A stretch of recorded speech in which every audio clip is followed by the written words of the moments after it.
Hello, today I will talk about coronavirus, the COVID-19 pandemic.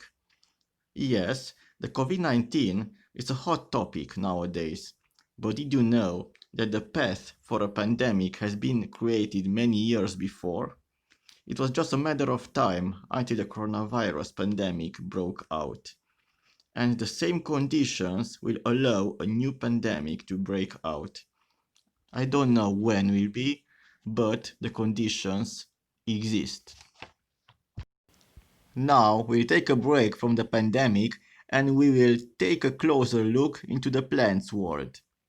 According to the modern agricultural system, the plants have to stay on a line, close each to another, and the soil must be clean from weeds. So just what we cultivate and nothing more.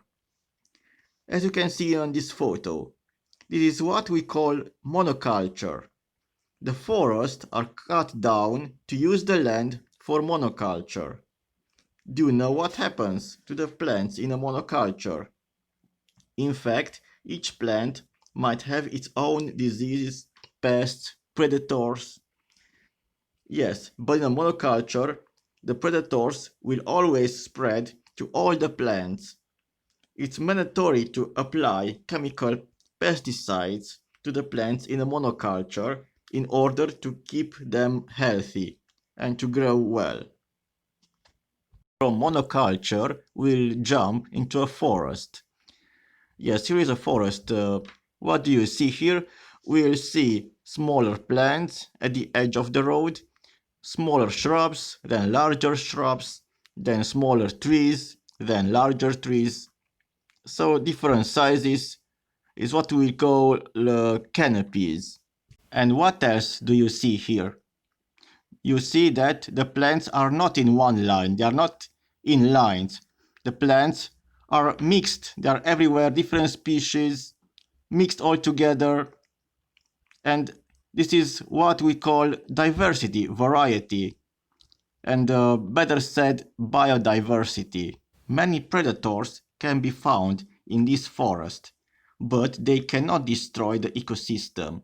Due to the biodiversity, there will be always a balance. The predators will never eat all the plants as they do in a monoculture. What do you think? What did I tell you about the diversity in the plant world? Is there any connection with COVID-19? Yes, it is. In the very ancient times, the people lived in villages far each to another. The wildlife has grown well in the forests, and of course, as those times were much more forest than nowadays. Sometimes a virus has escaped from a wild animal and it has migrated to humans. Even in this case, there were just a few victims. As I said, the villages were far each from another, the people didn't travel as much as nowadays, so you've got it. There were no conditions for a pandemic. Humanity evolved, especially in the last 100 years, the cities became bigger and bigger. More and more people have migrated to larger cities, and more forests have been cut down. The cities became more and more crowded. The wildlife has less and less territory. And there is one more key fact: traveling.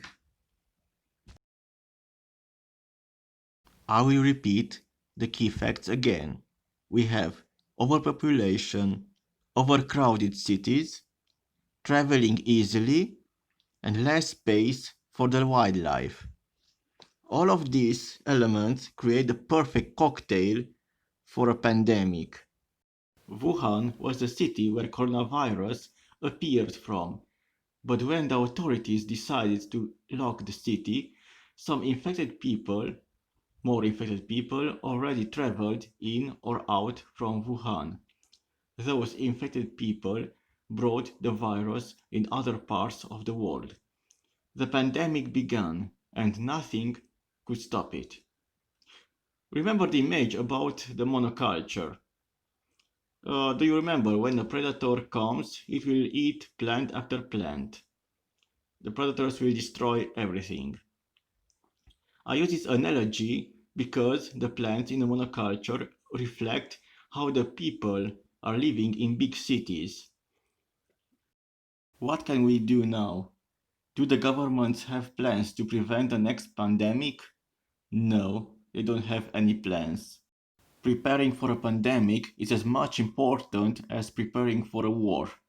Each government spends millions of dollars for defense, but which country has spent for overcoming a disaster or a pandemic? Maybe a great lesson learned through COVID-19 pandemic is to rethink the cities. The humanity has evolved. It makes no sense to live again in many small villages, insulated each from another. However, I know a young girl from a village who used to travel to the main city from the region. She's got the coronavirus and brought it to her family in her village.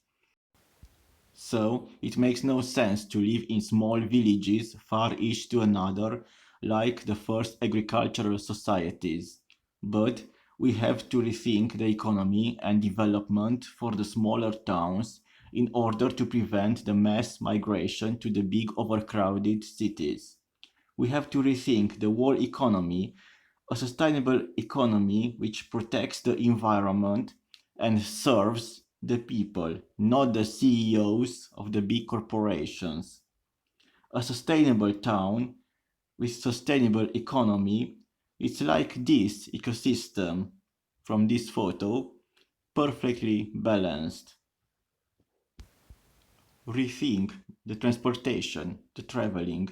It was never as easy to travel all around the world as it was before the lockdown. But in the same time, the mass tourism, mass traveling might spread a new virus all around the world quickly. I'm not against traveling. I like to travel as well. But we have to rethink the way we do. Instead mass tourism, we can discover new hidden treasures close to us. The Greenway movement was created as a new kind of tourism, a sustainable one. Now we are at a turning point, and the future depends on how we rethink our activities, our economy, our world.